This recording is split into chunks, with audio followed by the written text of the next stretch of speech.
Europa League. Entraînement au stadium pour le LOSC hier matin. Un échauffement ouvert 10 minutes à la presse, c'est la règle pour cette compétition. L'adversaire de ce soir, le Sporting Portugal, est l'une des meilleures équipes de son championnat. Les choses ne s'annoncent pas si simples. On commence entre guillemets par le plus gros morceau de la poule, en tout cas sur le papier. C'est le favori. Donc voilà, ça nous rappelle un peu les débuts contre Valence la saison passée, mais on sait que ça sera tout autre. Donc c'est vrai qu'on commence par le gros morceau. On a bien observé cette équipe du Sporting et c'est une équipe qui joue de l'avant, c'est une équipe qui attaque, c'est une équipe qui joue bien en ballon. C'est une équipe qui a une philosophie de jeu portée vers l'avant. C'est vraiment une des très bonnes équipes du championnat portugais. La chance, peut-être pour les Lillois, est que cette équipe portugaise sera privée ce soir de ses deux meilleurs joueurs.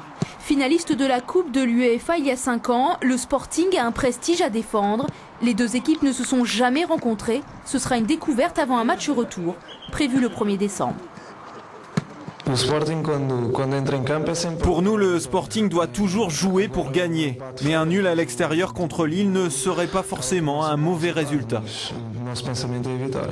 Mais Lille espère plus qu'un match nul. Le résultat à la même époque l'an passé contre les Espagnols de Valence.